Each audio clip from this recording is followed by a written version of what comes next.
সাইয়েদনা সুলাইমান আলাইহিস সালামের জামানাতে ওনার এক ওয়াজির ছিল, মন্ত্রী। ওই মন্ত্রীকে নিয়ে উনি বৈঠক করতেন। ওনার সময় উনি মালাকুল মাউতের সাথে বৈঠক করতেন। শুনতেছেন? আপনাদের মনোযোগ আছে তো? উনি বৈঠকে বসেছেন, মালাকুল মাউতও বসা, ওয়াজিরও বসা। হঠাৎ মালাকুল মাউত ওয়াজিরের দিকে বড় বড় চোখ করে তাকাচ্ছে। বড় বড় চোখ করে তাকানোতে ওয়াজির ভয় পেয়েছে। হঠাৎ মালাকুল মাউত চলে গেল। ওয়াজির বলে, ও সুলাইমান আলাইহিস সালাম, এই যে লোকটা বড় বড় চোখ করে আমার দিকে তাকালো, এটা কে? সাইয়েদনা সুলাইমান বলে, হাদা মালাকুল মাউত। যে বর্ণনাটা বলছে এটা হাদিস না, এটা হচ্ছে ইসরাইলিয়া, জিউস ট্রেডিশন। কোরআন হাদিসের সাথে কোনো দ্বন্দ্ব নাই, তাই বর্ণনা করা যাবে। বিষ্ণু বলেছেন, বাল্লিগু আন্নি ওয়ালাউ আয়া। আবার বলেছেন, ওয়া হাদ্দিসু আন বনি ইসরাঈল ওয়ালা হারাজ। বনি ইসরাইলের ট্রেডিশন বর্ণনা করো, জিউস ট্রেডিশন বর্ণনা করো, এতে কোনো সমস্যা নাই। ওয়াজির বলে, ও সাইয়েদনা সুলাইমান, বড় বড় চোখ করে যে তাকালো লোকটাকে?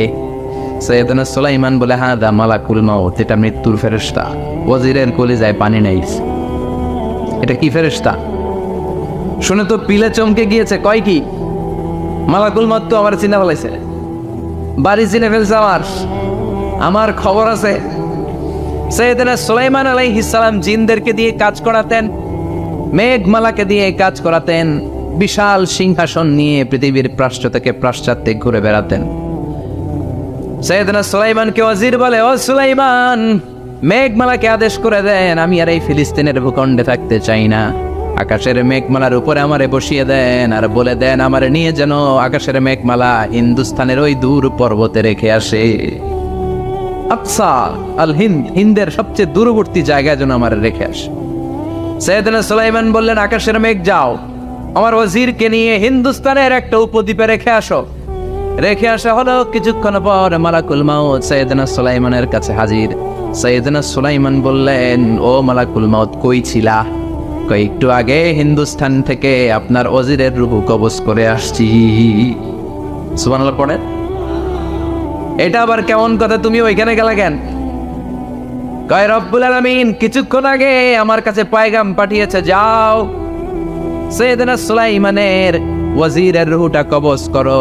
কবজ করার জায়গা হলো হিন্দুস্তানের উপদ্বীপ। কোন জায়গায়?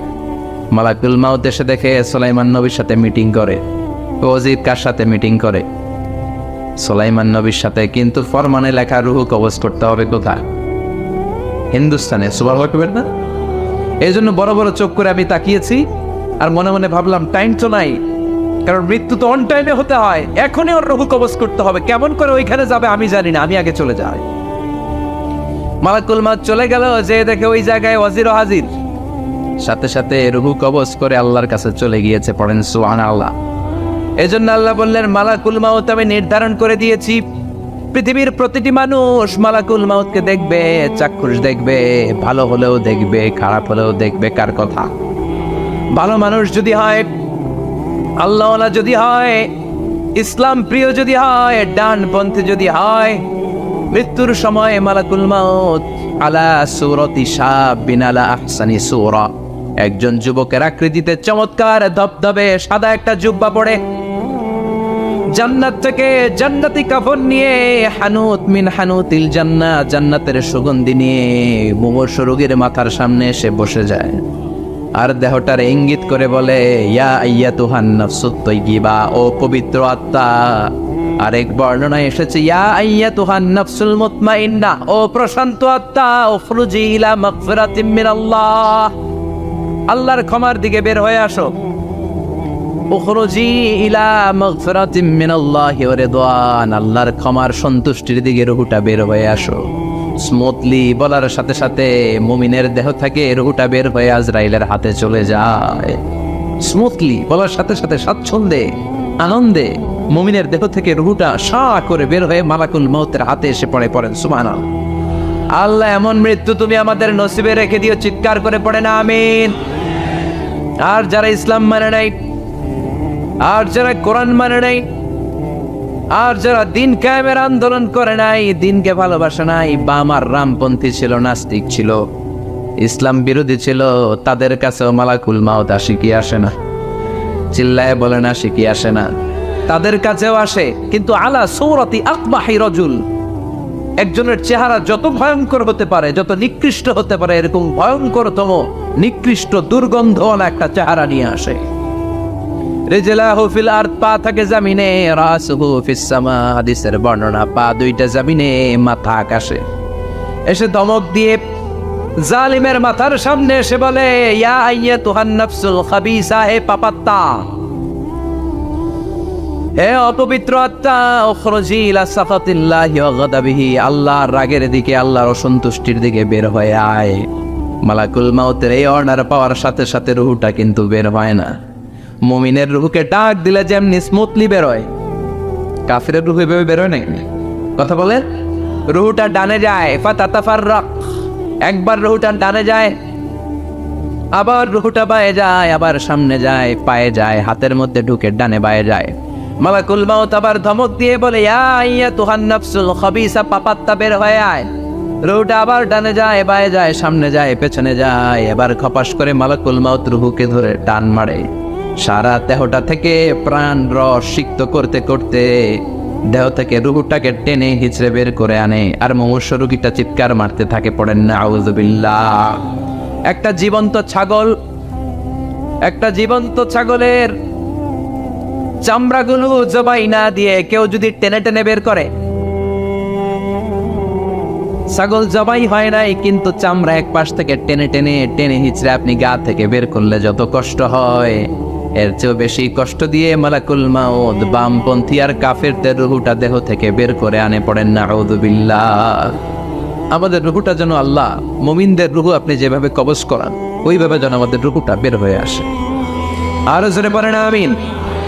এজন্য আল্লাহ বললেন, বাল তু'থিরুনাল হায়াতাদ দুনিয়া ওয়াল আখিরাতু খায়রুন ওয়া আবকা। পাগলের মতো মোহাচ্ছন্ন হয়ে এই দুনিয়াটার পেছনে ছুটে বেড়াও। এই দুনিয়া আসল নয়, আখিরাত হলো আসল। চিল্লায় বলেন ঠিক কিনা? অস্থির, আমরা ব্যস্ত দুনিয়ার লোভে আর মোহে পড়ে আমাদেরকে যে মরতে হবে, চলে যেতে হবে, এটা ভাবার সময় আমাদের নাই। চিল্লাই কোন ঠিক কিনা? এজন্য বলা হয় মুতু ক্বাবলান তামুতু, মরার আগে একবার মরো। হাসিবু ক্বাবলান তুহাসাবু আলাইক, তোমার হিসাব কিয়ামতের দিন করার আগে তুমি তোমার হিসাব করো। জীবনে কি কি পাপ করেছি আমি জানি, আমার চেয়ে ভালো কেউ জানে না। চিল্লায় বলেন ঠিক কিনা? কি কি অন্যায় করেছি আমার হৃদয়ের মধ্যে কথাগুলো আছে না নাই? পৃথিবীর কেউ না জানলেও আমি জানি কি জানি না? পৃথিবী না জানুক আমি তো জানি, আমি কি পাপ করেছি হায়। পৃথিবী না জানুক আমি তো জানি, আমি কি পাপ করেছি হায়। আমার পাপের করলে বিচার, বাঁচার উপায় নাই আমার। দয়াময় প্রভু মাফ করো আমায়, মাফ করো আমায়। পড়ে না আমি আরো জোরে আমিন। এজন্য হাসিবু ক্বাবলা আন তুহাসাবু আলাইক, তোমার হিসাব বসার আগে নিজে হিসাব করো কি কি করলা। আসল মরণের দিন শটান হয়ে তো শুয়ে পড়ো ভাই, মরার আগে আরেকবার মরো। মরার আগে আরেকবার কি করবে? কথা বলেন, মরার আগে কি করতে হবে? হঠাৎ একদিন বিছানায় শটান হয়ে শুয়ে যান, চক্ষুটা বন্ধ করেন, ভাবেন মরে গিয়েছেন। এই তোমার কুলমাউত চলে এসে রুহুটা নিয়ে গেল। আত্মীয় স্বজন চিৎকার চেঁচামেচি শুরু করে দিল, কান্নার রোল পড়ে গেল চারদিকে। মাইকের মধ্য দিয়ে, মসজিদের মাইকে অ্যানাউন্স হয়, অমুক এলাকার নিবাসী অমুক ভাই আমাদের মধ্যে দুনিয়ায় নাই, তার জানাজা হবে এশার নামাজের পর। সবাই এসে রুহের মাগফিরাত করেন, সবাই আপনারে দেখতে আসবে, কেঁদে কেঁদে লোকজন আপনারে কবর দিতে আসবে। চিল্লায় বলেন ঠিক কিনা? কেঁদে কেঁদে সবাই আসবে দেখার জন্য। ছেলেগুলো কাঁদবে, স্ত্রী কাঁদবে, বাবা মা কাঁদবে, বন্ধু বান্ধব কাঁদবে, আর ঘরের মধ্যে রাখা হবে না। এবার আপনাকে গোসল দেয়ার পালা। চক্ষু বন্ধ করে চিন্তার দরকার আছে না নাই? কথা বলেন।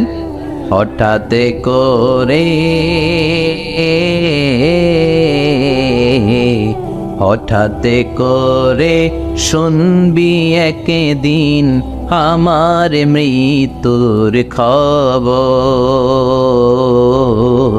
কেঁদে কেঁদে আসবে সবাই দিতে আমায় কবর,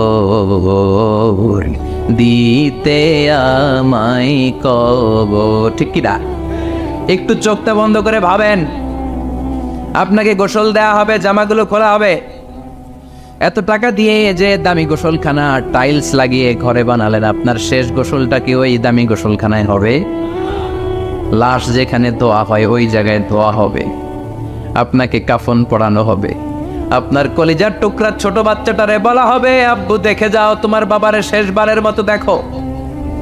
আপনার বাবা মা শেষবারের মতো একটা নজর দিয়ে আপনার চেহারাটা দেখে নিবে, বন্ধু বান্ধবরা শেষবারের মতো একবার আপনারে দেখে নিবে, জানাজার জায়গায় নেওয়া হবে। হবে না এই ঘটনাটা আমাদের? হ্যাঁ, হবে কি না?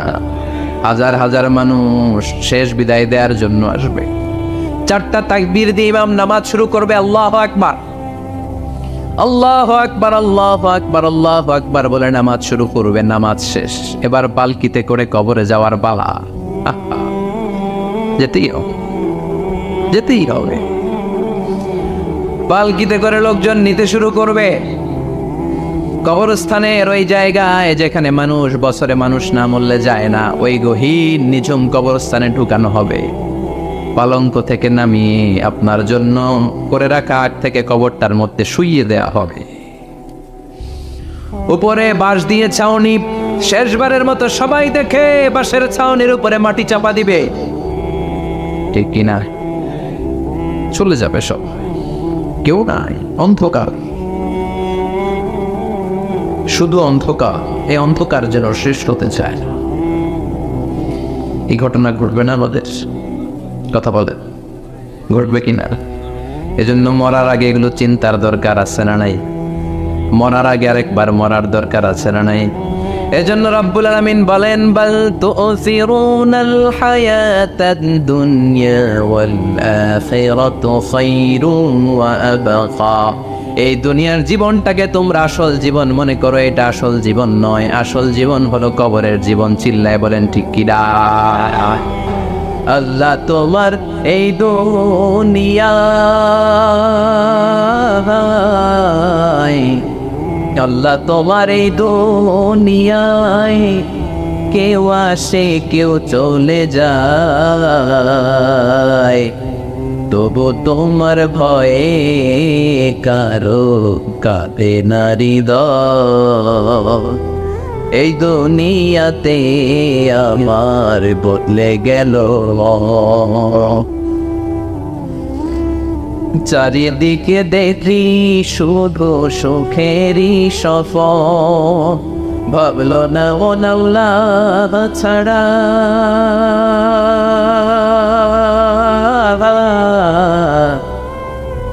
ভাবলো না মন আল্লাহ ছাড়া নেই কোনো উপায়, তবু তোমার ভয়ে কারো কাঁদে না হৃদয়। ঠিক কিনা? ঠিক কিনা? আসে আর চলে যায়।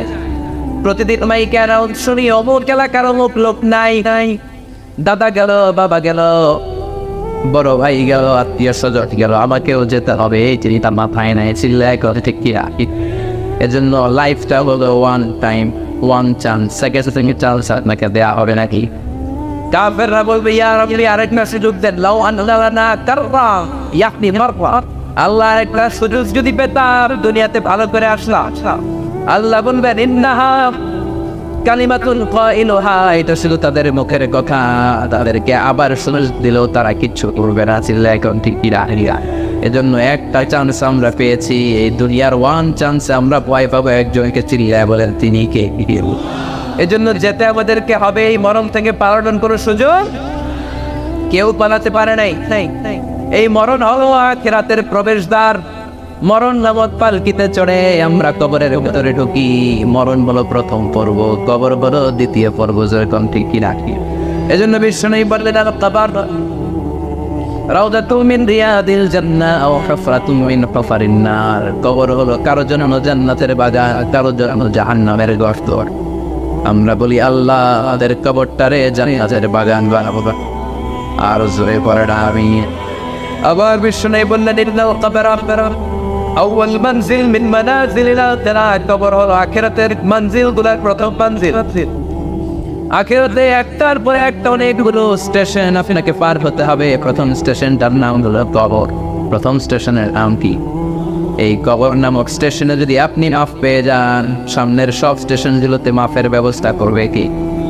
আর কবর নামক স্টেশনে যদি ধরা খেয়ে যান, আপনার মায়ের আসলে নেই, লাশটাকে যখন রাখা হয় লাশটাকে চিনে কে আমারে রাখিও, কে আমাকে ধৌত করলো, কে আমারে কাফন পড়ালো। এই জন্য বিষ্ণু বলেছেন মোর্শের সামনে বসে বসে পড়ো লা ইলাহা ইল্লাল্লাহ মুহাম্মাদুর রাসূলুল্লাহ নাফকিরু মাউতাকুম। লা ইলাহা ইল্লাল্লাহ, মোর্শের সামনে দাঁড়িয়ে দাঁড়িয়ে পড়ো লা ইলাহা ইল্লাল্লাহ। এই লা ইলাহা হচ্ছে জীবিতদের জন্য কালিমা, আর আমরা মরার পরে এই জিকির করি। ঠিকই না? আমাদের দেশের অনেক জায়গায় লাশ নিয়ে কবরে যাওয়ার সময় লা ইলাহা পড়ে না। না, এটা আগের জিকির, মরার আগের জিকির। মরার আগে আপনাকে অ্যানাউন্সমেন্ট দিতে হবে আল্লাহ ছাড়া কোনো ইলাহ নাই, বিশ্বনবী হচ্ছেন শেষ নবী এবং রাসূল। চিল্লায় বলে ঠিক কিনা? লাশটাকে যখন রেখে দেওয়া হয়, বিশ্বনবী যত মানুষকে কবরে রেখেছেন তারপরে দাঁড়িয়েছেন আর বলেছেন ইস্তাগফিরু লিআখিকুম, তোমার ভাইদের জন্য তোমরা দোয়া করো। ফাইন্নাহু আনা ইউসআল, এখনই তাকে কবরে সওয়াল করা হবে। কবরে প্রশ্ন আসছে না কথা বলে। বিশ্বনবী খাদিজাতুল কুবরা, ওনার প্রথম স্ত্রী খাদিজাতুল কুবরা তাহেরাকে কবরের মধ্যে রেখে দিয়ে কাঁদতে শুরু করলেন, চোখের পানি ছেড়ে অনেক দোয়া করলেন। দোয়া শেষে সব সাহাবারা ঘরে ফিরে যায়, বিশ্বনবী যায় না। সাইয়েদনা আবু বকর বললেন ও নবী চলেন ঘরে যাই। অনেক তো দোয়া করলেন, বিশ্বনবী বললেন আবু বকর তুমি যাও, আমি যাব না। এইটা সাধারণ মহিলা না, এটা বিপদের দিনের সঙ্গিনী খাদিজা। মক্কায় যখন আমার কেউ ছিল না, খাদিজা আমারে ভুলে নাই। 3 বছর কাফিররা আমাকে জেলখানায় বন্দী রেখেছিলাম, শিয়াবে আবি তালেবের জেলখানা। আমার স্ত্রী ওই জেলখানার জীবনেও আমার ছাড়ে নাই, আমার সাথে 3 বছর খাদিজাও জেল খেটেছে।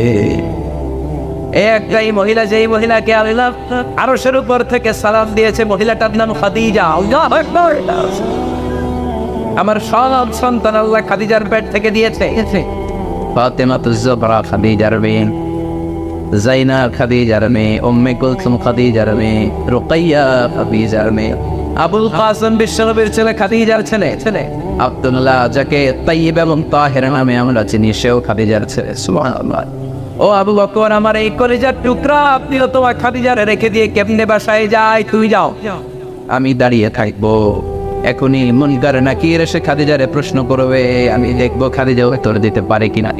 আর প্রশ্নের উত্তর যদি ভুল করে ফেলে, কবরের উপর থেকে আমি নিজে প্রশ্নের উত্তর দিয়ে দেব। সাইয়েদনা জিবরাইল বললেন না, আপনার আর দাঁড়িয়ে থাকার দরকার নাই, আবু বকরের সাথে ঘরে চলে যা। আল্লাহ জানিয়ে দিয়েছে খাদিজার কবরের প্রশ্নে যদি কোনো সমস্যা হয়, আরশের উপর থেকে খাদিজার প্রশ্নের জবাব নিজে দিয়ে দিবে। এজন্য কবরের আযাব থেকে বিশ্বনবী পানাহ চেয়েছেন। বিশ্বনবী বলেছেন আল্লাহুম্মা ইন্না নাউযু বিকা মিন আযাবিল কবর। ও আল্লাহ, কবরের আযাব থেকে তুমি আমাদেরকে বাঁচাও। পড়েন আমিন। কবরে মুমিনদেরকে 4টা প্রশ্ন করা হবে, কাফিরদেরকে 3টা প্রশ্ন। চিৎকার করে বলেন মুমিনের প্রশ্ন কয়টা? আর জোরে বলেন। প্রথম প্রশ্ন মার রব, তোর রবের নাম কি আমরা কে বলবো? আল্লাহ আমারে রব, এই রব্বি আমার সব, দমে দমে তোর মনে তারি রব।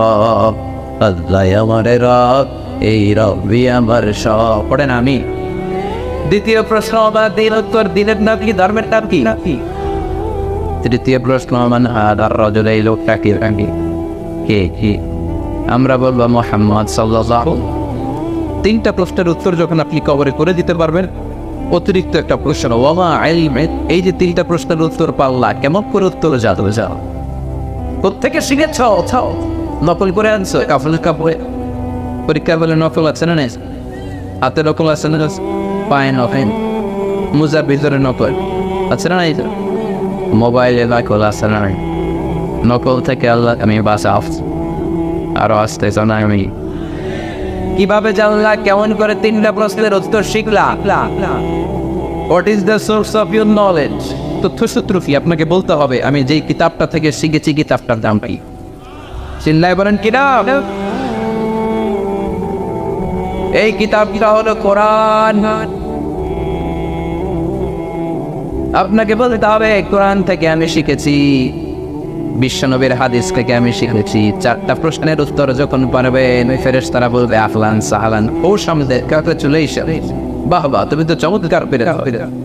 ফায়ুফসাহু লাহু কবরুহু 70 যিরাআন, মুমিন বান্দার কবরটা 70 হাত লম্বা করে দেয়া হবে। ইফতাহু লাহু বাবুন ইলাল জান্নাত, জান্নাতের দিকে তার কবর থেকে একটা দরজা বানিয়ে দেয়া হবে। জান্নাতের সুঘ্রাণ ঠান্ডা বাতাস এসে তার কবরের ভিতরে শুরু করবে। ইলবাসু লিবাস মিন আহলিল জান্নাত, জান্নাতীদের পোশাক তার গায়ের মধ্যে পরিয়ে দেয়া হবে। আল্লাহু আকবার। আর বলা হবে নাউকানাউবিল আরুস, বাসর রাতে বর যেমনি কনেকে নিয়ে ঘুমিয়ে যায় তুমিও একটা ঘুমে দাও। আলহামদুলিল্লাহ বলে মুমিন বান্দা আনন্দের একটা ঘুমে দিবে। ইসরাফিলের সিংগার আওয়াজ ছাড়া পৃথিবীর কোনো কিছুই তার আগে ভাঙতে পারবে না। আল্লাহ আমরাও যেন সেদিন কবর একটা মজার বন্ধ হতে পারি, তুমি তৌফিক দাও। জোরে বলেন আমিন। এবার বামপন্থী নাস্তিক আর কাফেরদের পালা, ইসলাম বিদ্বেষীদের পালা, আলেম ওলামাদের শত্রুদের পালা, ইসলামকে যারা বিজয়ী শক্তি হিসেবে মানতে পারে নাই তাদের পালা। চিল্লায় এখন কিনা ওদেরকে একই প্রশ্ন, রব কে? ওরা বলবে আমি জানি না। আমাদের উত্তর আল্লাহ। ওরা বলবে আমি কিচ্ছু জানি, আমি সব ভুলে গেছি, আমার মাফ করে। আমি কিছুই জানি না, তবে আমি ইসলাম বিরোধীদের সাথে চলতাম, যারা ইসলামকে বাস দিত আমি তাদের সাথে স্লোগান দিতাম। এরকম ডাকাইত আছে না? দ্বিতীয় প্রশ্ন, মা তিন তোমার ধরবেন না কি? কয় আমার ধর্ম নাই, আমার ধর্ম নাই, আমি খালি দুনিয়া কেউ মা চলে এলো, দুনিয়া তোমারই হ্যাঁ, আমি খালি দোমা চলে দো আছে না?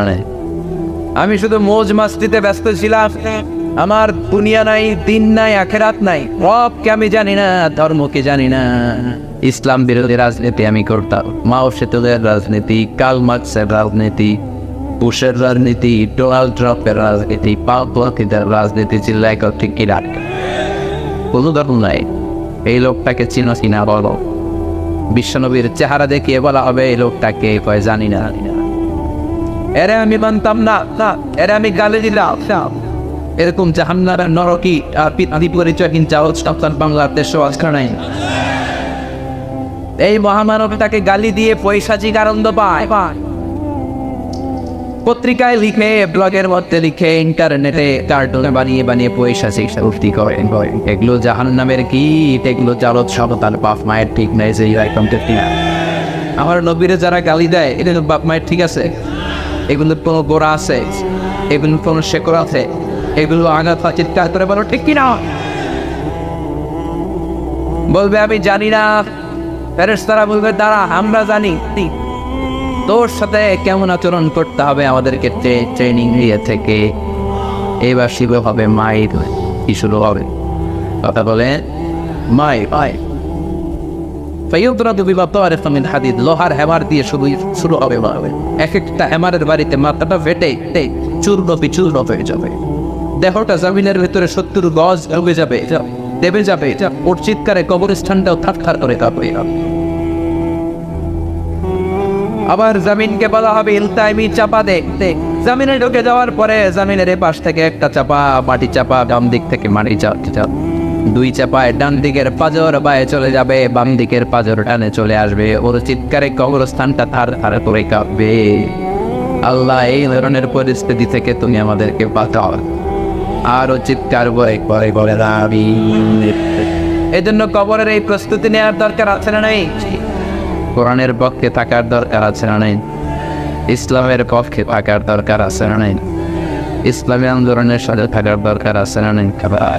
ইসলামের বিজয় চাওয়ার দরকার আছে না নাই?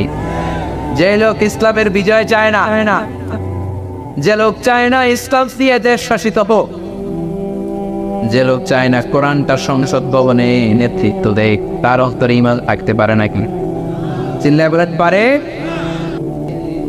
খেলা হবে, ফাইনাল খেলা। ওই খেলার জন্য আমরা অপেক্ষা করছি। এই পৃথিবীতে ক্ষণিকের জন্য আমরা এসেছি, হ্যাঁ, very short period of time.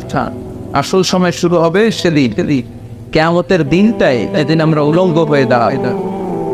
সূর্যটা মাথার কাছে চলে আসবে, সূর্যের তীব্র তাপে মাথার মগজগুলো গলে গলে নাকের ছিদ্র আর কানের ছিদ্র দিয়ে বেয়ে বেয়ে জিহ্বাটা কুকুরের মতো তৃষ্ণায় বের হয়ে নাভির সামনে এসে ঝুলতে থাকতে, কুকুর যে তৃষ্ণায়। সবাই তৃষ্ণার ক্ষুধার ধর্মাক্ষ, পেরেশান, চিৎকার, চেঁচামেচি, কান্না, বিলাপ। সবার মুখে একটাই আওয়াজ, আল্লাহ আমার বাসা আসা। ওই দিনের জিকিরের নাম কি? বাসা। সবাই বলেন ওই দিনের জিকিরের নাম কি? রব্বুল আলামিন বলেন, ওই কঠিনতম দিনে যদি বাঁচতে চাও, দুনিয়ার মায়াকে ভুলে যাও, আখিরাতের জন্য প্রস্তুতি নিয়ে ফেলো। بل تؤثرون الحياة الدنيا والآخرة خير وأبقى। তোমরা এই দুনিয়ার জীবনটারে অনেক বড় মনে করো এটাই আসল। আল্লাহ বলে এটা আসল না, এটা নকল। আসল হচ্ছে আখিরাত, ঠিক না? এই দুনিয়ার জীবন হলো অস্থায়ী, আখিরাতের জীবন হলো চিরস্থায়ী জীবন। এই দুনিয়ার জীবনটা উত্তম নয়, আখিরাতের জীবনটা উত্তম। বল তুসিরুনাল হায়াতাদ দুনিয়া, তোমরা এই দুনিয়ার জীবনকে বড় মনে করো, দুনিয়া করো। তোমরা আব্দুল্লাহ না হয়ে আব্দুল দুনিয়া হয়েছো, আল্লাহর দাস হয় নাই, দুনিয়ার দাস হয়েছো। তোমরা দুনিয়া করো, দুনিয়াটা ক্ষণস্থায়ী, চিরস্থায়ী হচ্ছে আখিরাত। কার কথা? এজন্য আল্লাহ বললেন, ওয়ালাল আখিরাতু খায়রুন লাকা মিনাল উলা। ও নবী, দুনিয়া নয়, আখিরাত আপনার জন্য উত্তম। সুবহানাল্লাহ। আখিরাত এটা সেরা, এটা স্থায়ী, এটা উত্তম, দুনিয়াটা নয়। You prioritize this life in this world, but the life after death much more better than this worldly life. এই দুনিয়াকে তুমি বড় মনে করো, দুনিয়াটাই সব মনে করো। দুনিয়াটাই সব নয়, আরো বড় জগৎ আছে না নেই? এই দুনিয়াটা আসলে একটা মোটো। এটা কি? একটা খেলার মধ্যে আমরা পড়ে আছি, মোহাচ্ছন্ন লোভান্ত হয়ে আছে, চাকচিক্যময় দুনিয়া দেখে এর পরীক্ষার ভেতরে পড়ে আখিরাতকে আমরা ভুলিয়ে গিয়েছি। আর আল্লাহ বলেছেন, দুনিয়া নয়, শ্রেষ্ঠ বলো আখিরাত। ওই আখিরাতের জন্য তোমরা সমাজ জোগাড় করো। চিল্লায় বলেন ঠিক কিনা? আবার আল্লাহ বললেন, এই দুনিয়ার জীবনটা হলো মাতাউল গুরুর, ওয়া মাল হায়াতুদ দুনিয়া ইল্লা মাতাউল গুরুর। দুনিয়ার জীবনটা হলো সাময়িক ভোগের সাময়িক ভোগের বিষয়। আজ আছে কাল নাই, হাতের বাইরা ছেড়ে দিতে সব শেষ, ঠিক কিনা? আবার আল্লাহ বলেন, এই দুনিয়ার জীবন হলো লাইবুন ওয়া লাহবুন, ওয়া মাল হায়াতুদ দুনিয়া ইল্লা লাইবুন ওয়া লাহবুন। দুনিয়ার জীবন হলো খেল তামাশা, মরলে সব শেষ হয়ে যাবে। চিল্লায় বলে ঠিক কি না? ওরে এ ভবের রঙ্গ হবে যে ভঙ্গ, সবই সাধেরই অঙ্গ তোমার মাটিতে মিলাবে, জন্মিলে মরিতে হবে, ঠিক কি না? মাটিতে মিলিয়ে কিছু লাশ হয়ে যাবে, খুঁজেও পাওয়া যাবে না। আবার আল্লাহ বললেন, এই দুনিয়ার দৃষ্টান্ত হলো কামা ইন আনজালনাহু মিনাস সামা। এই দুনিয়ার জীবন আকাশ থেকে পাঠানো পানির মতো। এই পানি দিয়ে দুনিয়াতে গাছ হয়, একদিন গাছগুলো মরে যায়, খুশি হয়ে যায়, বাতাসের এক ঝাপটায় খুশিগুলো বই যায়, খুঁজেই পাওয়া যায় না, ঠিক কি না? কোথায় যে চলে যাবে এই দুনিয়ার জীবন, খুঁজেই পাওয়া যাবে না। টিকে থাকবে, অবশিষ্ট থাকবে, আজীবনের জন্য অপেক্ষা করবে একটা কাল, সেটা হচ্ছে আখিরাত। চিল্লায় বলেন ঠিক কি না? আমরা লোভের মধ্যে পড়ে আছি, মহাচ্ছর কখন যে ডাকে চলে আসবে আমরা জানি। চিল্লায় বলেন জানি। একদিন মাটির ভেতরে হবে ঘরে ওনামার, কেন বান্ধ দালান ঘরে মোনামার, কেন বান্ধ দালান ঘর। প্রাণ পাখি উড়ে যাবে পিঞ্জর ছেড়ে ওরা দাবে সবই রবে, তুমি যাবে চলে। বন্ধু বান্ধব যত, মাতা পিতা দ্বারা সত, সবই হবে তোমার পরে। মন আমার কেন বান্ধ দালাল নর, একদিন মাটির ভেতরে হবে ঘরে। মন আমার কেন বান্ধ দালাল নরে, মন আমার কেন বান্ধ দালাল নর। চিন্তা করে ঠিক দিয়া অমাল হায়াতে দুনিয়া ইল্লা মাতা'উল গুরুর। দুনিয়ার জীবনটা এটা ভোগের সামগ্রী, আজ আছে কাল নাই নাই। কখন যে চলে যেতে হবে কেউ জানে না। আপনাদের এই মাহফিলে আসার আগ দিয়ে এই কিছু সামনে কি রাস্তা যেন বলে থাকে, এই করলিয়া বাস স্ট্যান্ডের এদিকেই আমার প্রাইভেট কার যখন যাচ্ছে, আমরা যখন যাচ্ছি দৌড় করে আরেকটা গাড়ি এসে একজনকে ধাক্কা মারলো, মুন্ডা গেল একদিকে, সে গেল এক। হঠাৎ দেখি মাথা দিয়ে ফিনকি দিয়ে রক্ত বেরোচ্ছে। আচ্ছা গাড়ির আলো দেখা যাচ্ছে ফিনকি দিয়ে রক্ত, এরকম রাস্তার পাশ দিয়ে রক্ত বেয়ে বেয়ে মুহূর্তের মধ্যে এক ঢাকায় নাই।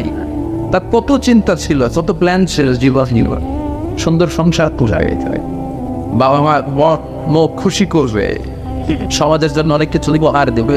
সামনে নির্বাচন আসতেছে, এটা নিয়ে তার মাথায় টেনশন ছিল না। কে আসবে অত্যায়, কত সব, কত আমের কিছু নাই, আমল করে দিল। আজকে রাতে আমাদের এরকম করতে পারে কি পারে না? এই মাহফিল থেকে সহি সালামতে বাসায় ফিরতে পারবো গ্যারান্টি লেটার আছে নাকি? আরো আধা ঘন্টা বাঁচবো গ্যারান্টি, আরো 10 মিনিট শ্বাস যেটা নিলাম এটা ফেলতে পারবো গ্যারান্টি। কথা বলে অমাল হায়াতে দুনিয়া ইল্লা মাতা'উল গুরুর। আল্লাহ বললেন এটা ভোগের সামগ্রী। এই দুনিয়ার জীবন খেলতামাশার জীবন, মোহের জীবন। মোহের ভেতরে পড়ে আখিরাতকে তোমরা ভুলে গিয়েছো। দুনিয়া আসল নয়, আসল হলো আখিরাত। ঠিক না? এই দুনিয়ার জীবনটা হলো চারটা স্বর্ণের টুকরার 3টা লাশের মতো।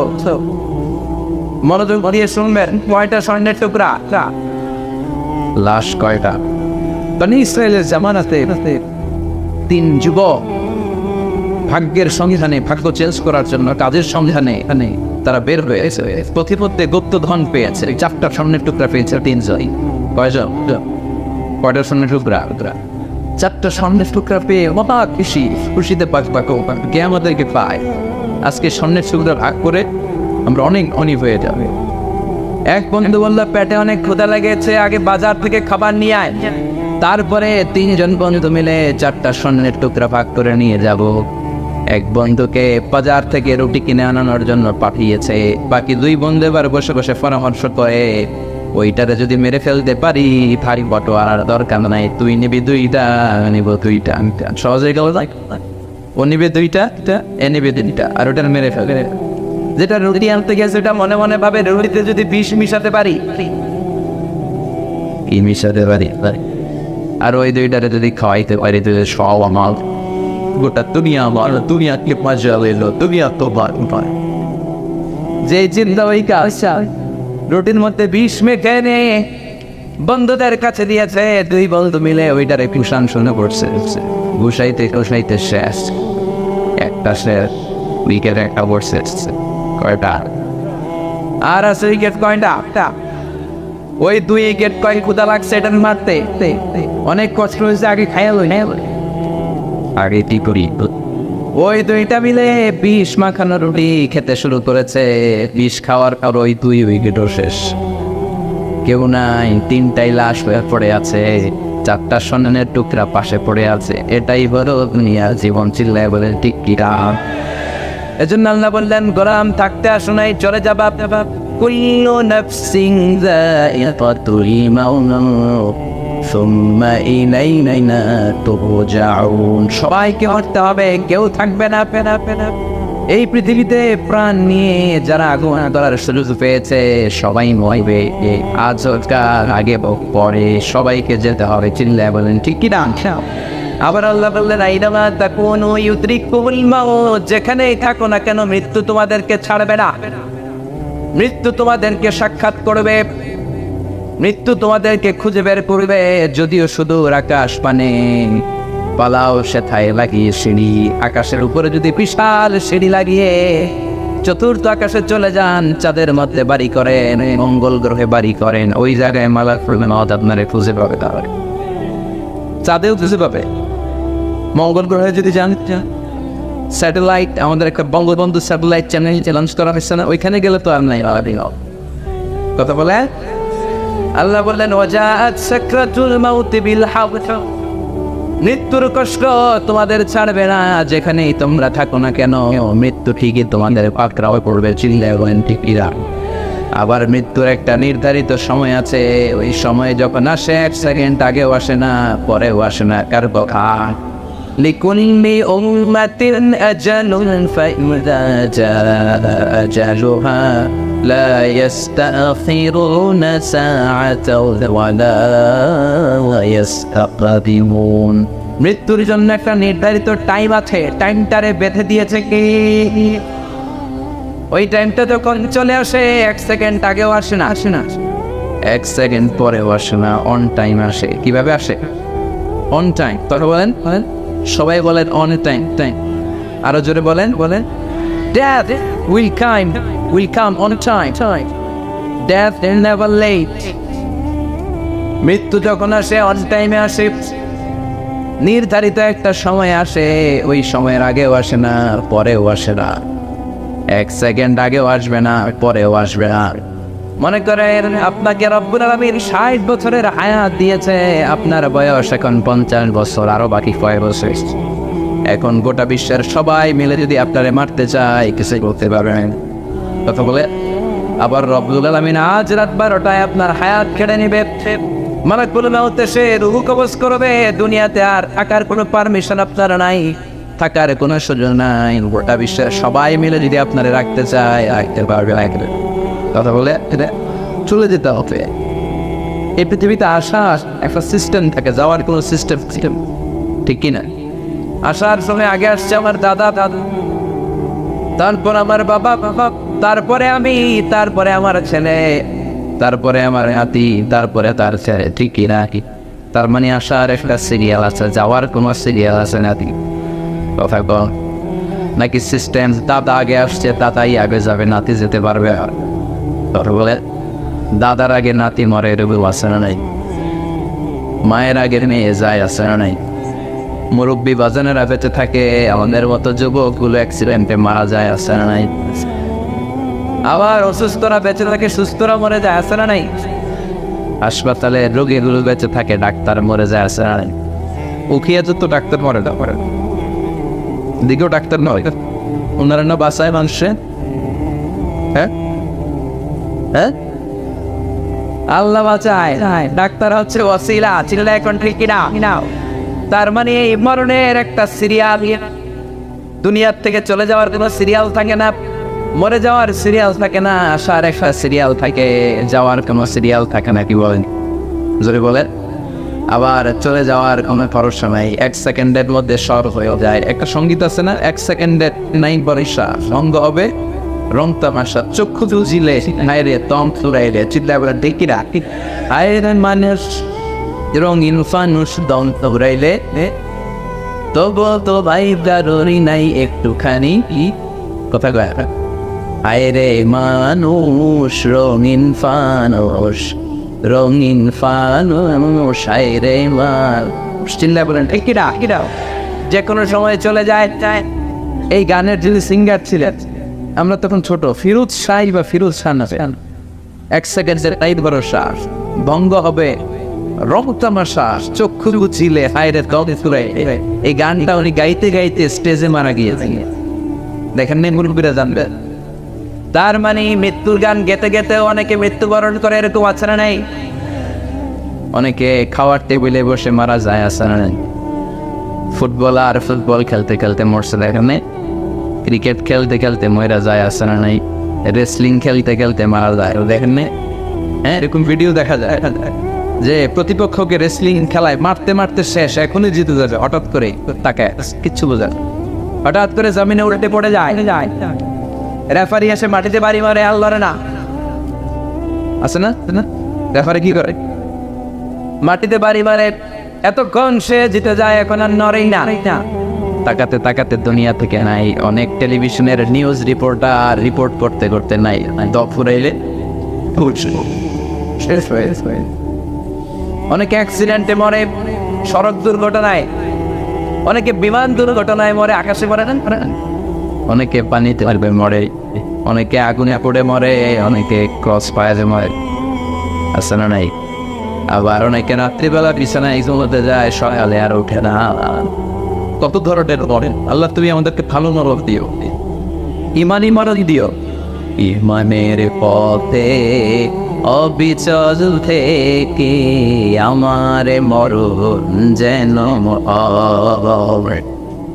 ইমানের পথে অবিচল থেকে আমার মরণ যেন হয়। তোমারই কাছে মিনতি আমার,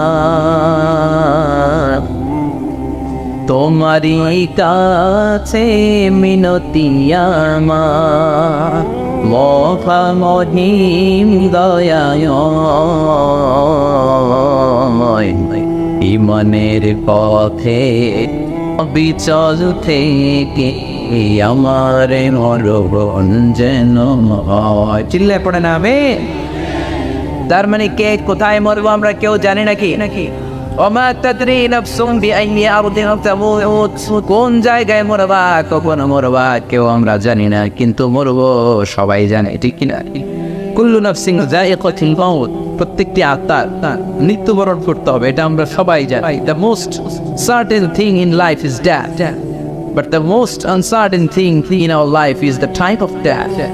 এই জীবনের সবচেয়ে সুনিশ্চিত বিষয় হলো মরণ, সবচেয়ে অনিশ্চিত বিষয় হলো মরণের সময়। চিল্লায় ঠিক মরবো যে আমরা সবাই যাই, কিন্তু কোথায় মরবো আমরা কেউ জানিও তা সবাইকে জন্মালেই বলে মরতে হবে, চলে যেতে হবে, থাকা যাবে না। এটাই হলো পৃথিবীর পদ্ধতি। জীবনের সবচাইতে নির্মম ঘটনা হচ্ছে মরণ, সবচাইতে ভয়ঙ্কর অভিজ্ঞতা কোন প্রাণীর জন্য সর্বোচ্চ সবচাইতে ভয়ঙ্কর অভিজ্ঞতা হচ্ছে। এবং এত ভয়ঙ্কর অভিজ্ঞতা, এই অভিজ্ঞতাটা কারো কাছে শেয়ার করে যাওয়া যায়। মরার সময় কেউ বলে যেতে পারছিল আবার মরতে এমন লাগছে, বুঝতে পারছে কেমন লাগছে বলতে পারে, তার আগেই চলে যেতে হয় শৈশব, কৈশোর, যৌবন, বার্ধক্য, প্রৌঢ়ত্ব, বয়সের ছাপ, কালো চুল দাড়ি সাদা হয়ে যাওয়া, দাড়ি চুলের শুভ্রতা, দুর্বলতা। This is the circle of life. ছোট্ট ছিলাম, বড় হলাম, সিঙ্গেল ছিলাম, ডবল হলাম, তারপরে বাবা হলাম, তারপরে শ্বশুর হলাম, তারপরে নানা হলাম, তারপরে চলে যেতে হবে। This is the circle of life. চিল্লায় বলে ঠিক কিনা? এই যে মুরব্বীরা, দাড়ি পাকা মুরব্বী যারা আছে, আপনারা কি মনে করছেন মায়ের পেট থেকে মুরব্বী হয়ে বেরিয়ে কিরকম বের হয়েছিল? তারাও করেছে, এরাও ফিডার খাইছে, এই চাচারা খাই নাই, এরাও ফিডার খেত, এরাও মায়ের বইয়ের দুধ খেত, এরাও ছোট্ট বাচ্চাদের মতো গরমকালে পানির মনে ডুবাইতো। ভাই স্কুল ফাঁকি দিয়ে বাচ্চারা ডুবাই আসে, উখিয়াতে রোগের নাই, ছোট্ট বাচ্চা ছিল, বড় বাইক বলে তুলতে হবে। This is the circle of life. চলে যেতে হবে। বিশ্বনবী বললেন আমার উম্মতি মা বাইনা 60 ইলা 70, আমার উম্মতের গড় বয়স হলো 60 থেকে 70। এই উম্মতের গড় বয়স কত? 60 থেকে 70। ওয়া আকাল্লুহুম মাইয়াজুজু যালিক, অল্প কিছু মানুষ আছে যারা 70-এর বেশি আয়াত পায়। এখানে 70-এর বেশি আছেন কারা? হাত তোলেন দেখি তো। কয়জন? একজন, দুইজন, তিনজন। মাশাআল্লাহ, আল্লাহ আরো হায়াত, আল্লাহ এদেরকে আরো হায়াত হারাস করে। চিল্লায় বলেন আমিন। তার মানে আমার উম্মতি মা বাইনা 60 ইলা 70। বিশ্বনবী বললেন এই উম্মতের গড় বয়স 60 থেকে 70, আর 70-এর বেশি হায়াত পাবে। ওয়া আকাল্লুহুম মাইয়াজুজু যালিক, 70-এর বেশি পাবে হাতে গোনা, গুনে বের করে ফেলা যায় 1জন, 2জন, 3জন, বাকি সব 60-এর আগে নাই। ঠুস চিল্লা এখন ঠিক কিনা?